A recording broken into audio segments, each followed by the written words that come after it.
Naam, habari ndugu mtazamaji, na ikiwa ni Jumatatu nyingine tena ya tarehe 17 mwezi wa 3 mwaka 2025, na hii ni Gavoo News ninayokuletea ni mimi Zulfa Rashidi. Mwanafunzi wa darasa la kwanza auawa kikatili mkoani Kilimanjaro. Jeshi la polisi mkoa wa Kilimanjaro linamshikilia mwanaume mmoja mwenye umri wa miaka 26, mkazi wa kijiji cha Kilwa, wilaya ya Rombo, kwa tuhuma za mauaji ya mtoto wa Rosemary Matias mwenye umri wa miaka 6, mwanafunzi wa darasa la kwanza katika shule ya msingi Mahaheni. Mujibu wa taarifa ya polisi, tukio hilo lilitokea Machi 15, 2025 majira ya saa 9 jioni baada ya mtuhumiwa huyo kumkuta binti huyo akicheza na wenzake na kisha kumkata shingo kwa kitu chenye ncha kali na kutenganisha kiwiliwili na kichwa chake. Aidha, jeshi la polisi wanasema uchunguzi wa kina unaendelea ili kubaina chanzo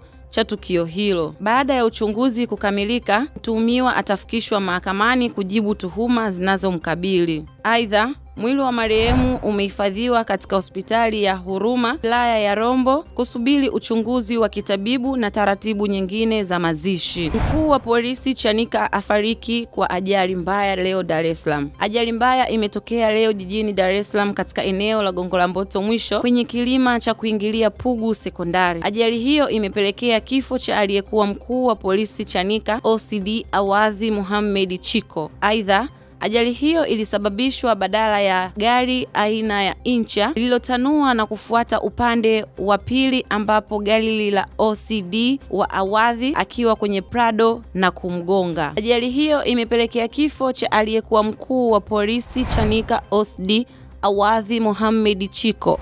Mtoto atekwa na kubakwa mpaka kufa jijini Dar es Salaam. Tukio hilo limetokea maeneo ya Mbezi kibanda cha mkaa, ambapo mwili wa mtoto huyo ulitelekezwa ndani ya pagala la nyumba na mtuhumiwa anayehusika kwenye jambo hilo. Kiongozi wa dini ameeleza masikitiko yake kuhusu tukio hilo na kuwataka wazazi kuwa makini zaidi na usalama wa watoto wao. Shehe huyo amesisitiza kuwa vitendo vya kikatili kama hivyo havipaswi kuvumiliwa katika jamii na vinapaswa kushughulikiwa kwa haraka na vyombo vya sheria. Aidha, viongozi wa serikali wamesema kufuatilia kwa umakini swala hili ili kuhakikisha kuwa mtuhumiwa anakamatwa na kufikishwa mbele ya sheria ili kukomesha matukio kama hayo kutokea tena. Bandari ya Kwara kukamilika.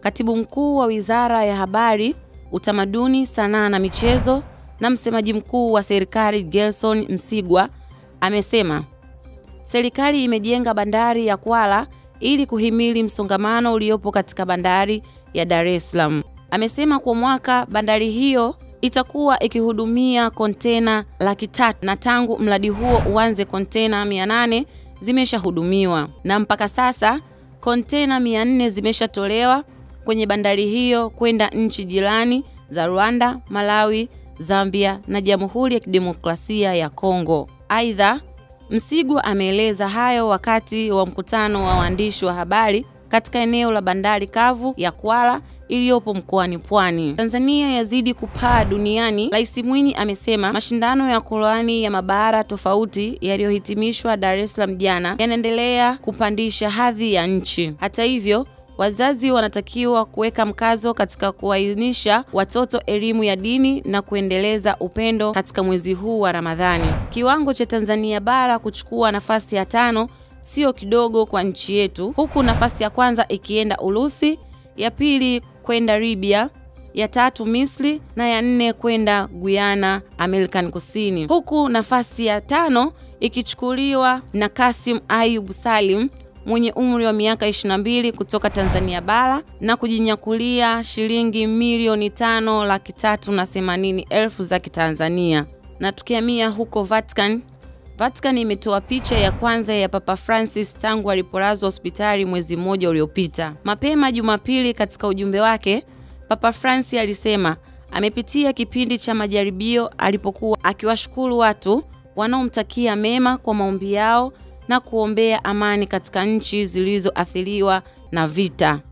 Aidha, Jumapili ya 5 mfululizo ambayo Papa Francis hakuhudhuria kanisani, Vatican ilisema mapema wiki hii kwamba imethibitisha kuwa afya yake ipo imara lakini bado anahitaji matibabu ya hospitali. Na tukihamia kwenye habari za michezo, klabu ya Singida Black Star itazindua uwanja wake mpya wa Airtel Stadium Machi 24 mwaka 2025.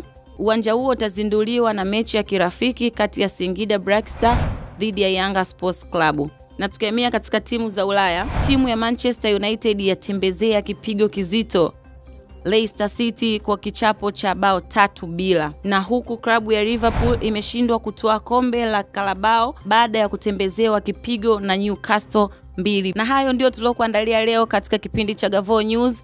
Mpaka wakati mwingine, usisahau kucomment, kulike na kusubscribe katika channel zetu zote tunazopatikana kwa jina la Gavoo Media. Ulikuwa nami mimi Zulfa Rashidi, mpaka wakati mwingine, bye bye. Gavoo Media, pamoja hatua kwa hatua.